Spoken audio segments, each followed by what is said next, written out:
பச்சை புடவைக்காரியாய் உன் தாய் மீனாட்சி நான் இன்று வந்திருக்கிறேன். மீனாட்சி தாயின் இந்த பச்சை குங்குமத்தை நீ தொட்டு விட்டாயல்லவா? இதோ உன்னை தேடி மீனாட்சியே வந்துவிட்டேன். என்னை நீ திருப்பி அனுப்பாதே குழந்தையே. முடிவில் நீ எனக்கு நன்றி சொல்வாய். இது மீனாட்சியின் வாக்கு.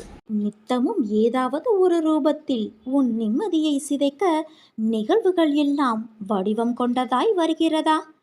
திக்கு தெரியாத அகண்ட இருள் சூழ்ந்த காட்டில் நின்றால் கூட பரவாயில்லை.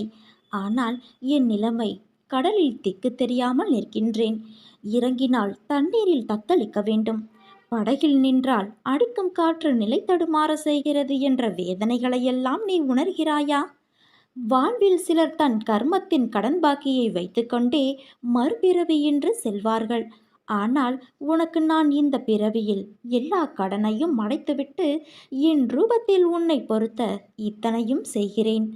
தண்ணீர் கழுத்தளவு வந்தபோது கூட மனம் தளராமல் இருந்த உன்னை மூக்கில் மூச்சு முட்டும் வரை உள்ள அளவில் தண்ணீரில் பரிதவிக்க எப்படி விடுவேன்? வழியை காண்பிக்கிற உன் அன்னையான நான் எப்படி விடை தராமல் இருப்பேன்? என்னை நம்பு. மேலே சொன்ன நான் இந்த வார்த்தைகளை நம்பி பொறுமை காத்துக்கொள். எவ்வளவு பொறுமையாய் இருக்க முடியும்? போர்க்களத்தில் உள்ள கடைசி யுத்தத்தில் நிற்கின்றேன். கையில் ஆயுதம் இருந்தும் மனதளவில் நான் வலிமை இழந்து இருக்கிறேன் என்ற உன் மனக்குமுறலை நான் கேட்கிறேன். நீ அதை உணர்ந்தால் உன் கையில் உள்ள ஆயுதத்தின் பலத்தை விட கோடி மடங்கு அதிகமான பலத்தை நான் தருவேன். அதனால்தான் உன் கையில் ஆயுதம் இருந்தும் அதை பயன்படுத்த முடியாதவாறு செய்தேன். என் குழந்தையான நீ மனதளவில் துன்பத்தாலும் மன வலியாலும் வாழ்க்கையை வெறுமை கொண்டு கண்ணீரால் உறைந்து போய் நிற்கிறாய். இந்த நாள் வரை உனக்கு நான் காண்பித்த அற்புதங்கள் எல்லாம் சிறிய வடிவுகளே.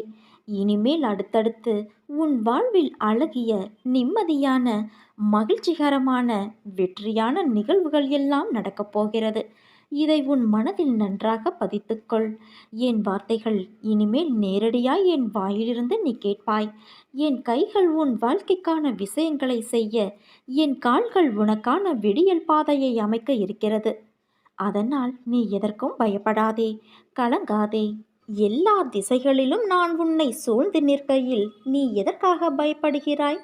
நீ உன் அன்னையான எனது பிடியிலேயே இருக்கிறாய். நானே உனது அன்னை, பாதுகாவலன். உனது வினைகளையெல்லாம் நான் தீயிலிட்டு பொசுக்கிவிட்டேன் என் தங்கமே. மிச்ச மீதம் என்று எல்லாம் நீ அனுபவித்து தீர்த்துவிட்ட பிறகும் உனக்கு தொடர்ந்து துன்பம் நேர நான் எப்படி அனுமதிப்பேன்? வெறும் தண்டத்திற்கா உன் அன்னையான நான் இங்கு இருக்கிறேன்? உனது எல்லா கவலைகளிலிருந்தும் எப்படி உன்னை விடுவிக்கிறேன் என்று மட்டும் நீ பார். உன்னுடைய துக்க காலம் ஒளிந்து விட்டது. உற்சாகத்தோடு சுற்றி வா. இன்னும் சற்று நாட்களில் நீ பெரும் குதூகலத்தில் துள்ளி குதிக்கப் போகிறாய். நீ படும் துயரமும் அனுபவிக்கின்ற மன இறுக்கமும் அழுகின்ற அழுகையும் என்னை பாடாய்படுத்தியது. இனி உன்னை நான் அதிகமாக நேசிக்கப் போகிறேன். இதுவரை உனக்கு நடந்த கெடுபலன்களை மாற்றி அமைக்கப் போகிறேன். நீ புத்திசாலியாக இருந்து உன் குடும்பத்தை கட்டி எழுப்பு. உன்னால் மட்டுமே இழந்து போன அனைத்தையும் மீட்டு வர முடியும். இனிமேல் உன் அன்னையான நான் உன்னை கண்கலங்க வைக்க மாட்டேன் என் செல்வமே. என்னிடம் நீ எதிர்பார்த்த காரியம் நிறைவேறப் போகிறது. நான் உன் வாழ்வில் இருக்கும்போது மற்றவர்களை எப்படி முடிவெடுக்க அனுமதிப்பேன்? அவர்கள் என்ன வேண்டுமானாலும் செய்யட்டும். ஆனால் இறுதி முடிவை எடுப்பது உன் அன்னையான நான் என்பதை நீ நினைவில் கொள். இனி நீ எதற்காகவும் அழக்கூடாது. இனி நடக்கப் போவதை பார்த்து நீ வியக்கப் போகிறாய் என் தங்கமே. இது உன் அன்னை மீனாட்சியான என் சத்திய வாக்கு. நீ நம்பிக்கையோடு இரு, நல்லதே நடக்கும். ஒரு நல்ல செய்தி விரைவில் வரும். உன் உள்ளமும் இல்லமும் மகிழ்ச்சியடையும். உனக்கான நேரம் துவங்கிவிட்டது குழந்தையே. இனி உன் வாழ்வில் என்றுமே சந்தோஷம்தான். எது உன்னை துன்புறுத்தினாலும் கவலைப்படாமல் இரு.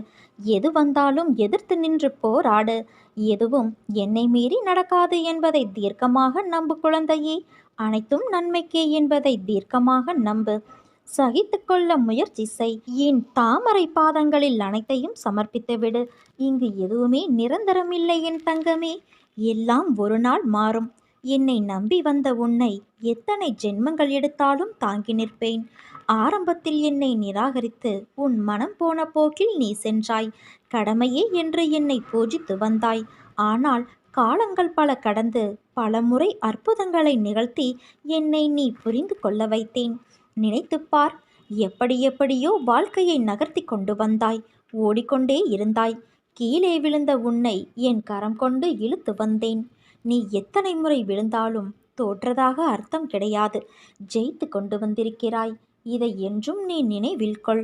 பல பேர் வாழ்க்கையை வாழ்வதற்கு தைரியம் இல்லாமல் இன்றும் பல துயரங்களை அனுபவித்து வருகின்றனர். ஆனால் நீயோ அனைத்தையும் கடந்து நானே கதி என்று என்னை நம்பி என்னிடத்தில் பொறுப்புகளை ஒப்படைத்து சதா சர்வ காலமும் என்னை விடாமல் பூஜித்து கொண்டு இருக்கிறாய். உன்னை நான் எப்படி கைவிடுவேன்? உன்னை வழிநடத்தும் ஆசான் நான். உன்னை வாழ்க்கையில் உயர்த்துவது என் கடமை. உனக்கு துணையாக நான் இருக்கிறேன். நம்பிக்கை இழந்து விடாதே. அனைத்தும் என்னையே சேரும். எதுவாக இருந்தாலும் என்னிடத்தில் சொல்லிவிட்டு செயல்படு. என் பரிபூரண ஆசீர்வாதம் உனக்கு எப்போதும் உண்டு. உன் கரும பலன்களை விலக்கி உன்னை வாழ வைப்பது என் பொறுப்பு. தேரோட்டுபவன் திறமைசாலியாக இருக்கும்போது தேரில் அமர்ந்து இருப்பவர் ஏன் சஞ்சலப்பட வேண்டும்? என்னில் சரணடைத்தவர்களுக்கு அவர்களுடைய தேவைகளை பூர்த்தி செய்வது என்னுடைய கடமையாகும். உன் மனபலம் இழந்துவிட்டால் உன் உடல் பலம் ஒன்றுக்கும் உதவாது. அதனால் தைரியமாக இரு. நீ எப்போதும் தன்னம்பிக்கையோடும் இரு. உன் பிரார்த்தனையாலும் பொறுமையாலும் நீ எல்லாவற்றையுமே மாற்றலாம். அதற்கான சக்தி உனக்கு உள்ளது. நான் அதை உனக்கு கொடுத்து கொண்டு இருக்கிறேன். நீ நம்பிக்கையோடு இருக்க வேண்டும். என்னை மனதில் நினைத்துக்கொள். எல்லாமே உனக்கு சரியான நேரத்தில் உன்னிடம் வந்து சேரும். அப்போது நீ என்னை உணர்ந்து கொள்வாய். பள்ளத்தில் இருக்கிறோமே என்று பதறாதே. சொடக்கு போடும் நேரத்தில் உன்னை உச்சாணி கொம்பிற்கு கொண்டு வந்து விடுவேன். நீ எதற்குமே கலங்காதே. உனக்கு யாரும் இல்லை என கவலைப்படாதே. உனக்கு துணையாக நான் இருக்கிறேன். இனி நீ கேட்டது கிடைக்கும். நினைத்தது நடக்கும். எதிர்பார்க்கும் மங்களகரமான நிகழ்வுகள் உன் வீட்டில் நடைபெறும். எந்த மனது நல்லது நினைக்கிறதோ அந்த மனதிற்கு நல்லதே நடக்கும். எந்த மனிதன் மற்றவர்களும் நன்றாக இருக்க வேண்டும் என்று நினைக்கிறானோ அந்த மனிதன் நன்றாகவே இருப்பான். இதை பின்பற்றினால் உன் வாழ்க்கையும் சிறக்கும். நீ நம்பிக்கையோடு இரு. நல்லதே நடக்கும். இன்னும் ஒரு சில தினங்களில் நீயே நம்ப முடியாத பேரதிர்ஷ்டம் உன்னை தேடி வரப்போகிறது. இனி உன் வாழ்வில் பணத்தை எண்ண நேரம் இருக்காது குழந்தையே. அந்த அளவிற்கு பணம் கொட்டோ கொட்டென கொட்டப்போகிறது. நீ போகும் வழியில் சில முட்கள் இருக்கும். நீ என்னதான் கவனமாக நடந்தாலும் சில முட்கள் உன்னை காயப்படுத்தும், வலியை உண்டாக்கும். அந்த வலியை தூக்கி எறிந்து பயணித்தால் இறுதியில் மலர்கள் நிறைந்த செம்மையான பாதையில் உன் வாழ்க்கையின் பயணம் இருக்கும். உன் வாழ்வில் நிகழ்வது எதுவானாலும் அதை ஏற்றுக்கொள். ஏனென்றால் நீ கருவாகும் போதே அது தீர்மானிக்கப்பட்டது. உனக்கான நேரம் வரும் வரை பொறுமையாக இரு.